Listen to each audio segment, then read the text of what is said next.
కోసం అందరూ కలిసి పనిచేయాలి. అందరినీ ప్రజలు ఎన్నుకున్నారు. ఆఖరిగా సార్ ఇది సమంజసం కాదు కానీ ఒక మాట అంటున్నాను సార్, మీ ఏమనుకోవద్దు, ఒకవేళ తప్పు మాట క్షమించాడు సార్. మీ అందరూ పిల్లలు, చదువుకున్న పిల్లలు, ఆఖరిగా ముగించి మీద క్వశ్చన్ వేస్తాను, మీ సమాధానం చెప్పాలి. ఏంటో క్వశ్చన్ అంటే, ఒక ఉద్యోగస్తుడు ఉద్యోగం చేస్తూ ఉంటాడు. ఉద్యోగం సరిగ్గా చేయకపోతే ప్రభుత్వం ఏం చేస్తుందండి? జాబ్ తీసేస్తారు కదా, శాలరీ ఉండదు, జాబ్ ఉండదు. ఒక ఎమ్మెల్యే అసెంబ్లీకి రాకపోతే ఏం చేయాలండి? ఎమ్మెల్యే బాధ్యత ఏంటి? అసెంబ్లీకి వచ్చి ప్రజలతో సమస్యలు చర్చించాలా. అందుకే కదా మీరు అందరూ మాకు సపోర్ట్ చేశారు. మరి మీ అసెంబ్లీకి రాకుండా మీ అసెంబ్లీకి రావని ఇంట్లో కూర్చుంటే మరి ప్రజలు వాళ్ళని ఏం చేయాలండి? ఎలా ట్రీట్ చేయాలండి? చదువుకున్న పిల్లలు మీరు ఆలోచించి సమాధానం చెప్పండి. ఉద్యోగస్తులు ఉద్యోగం పోతే జీతం ఇస్తారా? మరి ఎమ్మెల్యే అసెంబ్లీకి రాకపోతే జీతం ఎందుకు తీసుకోవాలా? ఇది నా క్వశ్చన్.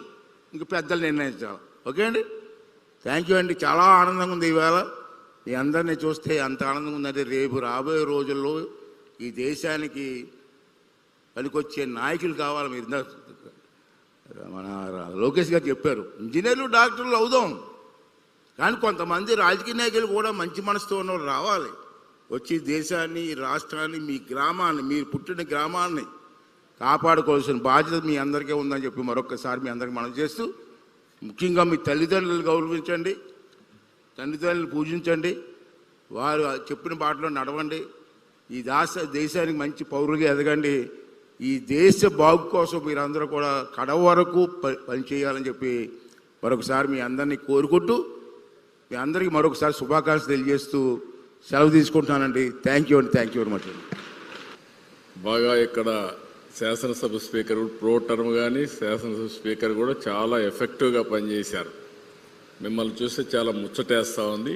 Wonderful work. అదే సమయంలో మీ అందరినీ సరైన మార్గంలో పెట్టాలని ఆలోచించే హెచ్ఆర్డి మినిస్టర్ శ్రీ నారా లోకేష్ గారు, చీఫ్ సెక్రటరీ విజయానంద్ గారు, సహచర మంత్రివర్గ సభ్యులు, అదే మరి కొండే అధికార యంత్రాంగం, ఈరోజు 175 నియోజకవర్గాల నుంచి చాలా ఎక్సర్సైజ్ చేసి ఎంపికై ఈ పోటీకి మీరందరూ కూడా మీ మీ నియోజకవర్గం ఎమ్మెల్యేగా మీరు ఇక్కడ ప్రాతినిధ్యం వహించారు. ఈ మాక్ అసెంబ్లీలో మిమ్మల్ని అందరినీ మనస్ఫూర్తిగా అభినందిస్తున్నా. మరొకసారి మిమ్మల్ని చూశాను, స్టూడెంట్ అసెంబ్లీ అదరగొట్టారు. మామూలుగా నేను అసెంబ్లీలో కూడా వాచ్ చేస్తూ ఉంటాను, మీరు మామూలుగా చెయ్యలేదు. మిమ్మల్ని చూస్తే ఇదే నేను ఎప్పుడూ కోరుకుంటాను. అసెంబ్లీ ఒక ఆదర్శంగా ఉండాలని కోరుకుంటాం. చాలాసార్లు మా ఎమ్మెల్యేలకైతే నేను శిక్షణా కార్యక్రమాలు కూడా పెట్టా, కానీ చాలా తక్కువ సమయంలో మీ యొక్క ప్రవర్తన, మీ యొక్క ఇది చూస్తే వండర్ఫుల్ పర్ఫార్మెన్స్. మరొక్కసారి మిమ్మల్ని అందరినీ మనస్ఫూర్తిగా అభినందిస్తున్నా.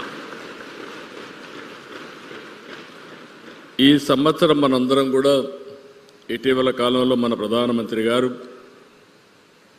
ఈ యొక్క సంవిధాన్ దివస్ని జరుపుకోవాలని ఒక కార్యక్రమానికి పిలిపించాడు. జాతీయ రాజ్యాంగ దినోత్సవం. దీనికి ఎందుకంటే ఒక బాధ్యత రావాలి, ప్రతి ఒక్కరిలో ఒక చైతన్యం రావాలి, అవేర్నెస్ రావాలనే ఉద్దేశంతో ఈ కార్యక్రమానికి శ్రీకారం చుట్టారు. ఈ 1 గంటలోనే మనం చాలా విషయాలు మనం మాట్లాడుకున్నాం. ఈరోజు మీ మంత్రి గారు ఒక మంచి బుక్ ఒకటి తీసుకొచ్చారు, education department, constitution of India for children. ఒక్కసారి ఆ పుస్తకం తిరిగేసి మీరు చూస్తే 15వ పేజీకి వెళ్ళాలి మీరు. ఇది ఎప్పుడూ గుర్తుండాలి. 15వ పేజీ మీకు బుక్ వచ్చిందా? వచ్చుంటే రాలేదా? కొంతమందికి రాలేదు, ఆ పక్క ఈ పక్క వచ్చింది. ఈ పుస్తకంలో రాసింది మీరు చదివితే ఈ 15వ page, constitution of India. The people of India having solemnly resolved to constitute India into a sovereign democratic republic and to secure to all its citizens justice, social, economic and political, liberty of thought, expression, belief, faith and worship, equality of status and of opportunity, and to promote among them all fraternity, assuring the dignity of the individual and the unity of the nation. In our Constituent Assembly this 26th day of November 1949, do hereby adopt, enact and give to ourselves this Constitution. ఈ రాజ్యాంగం రాసుకునేది మన కోసరం మనం రాసుకున్న రాజ్యాంగం ఇది.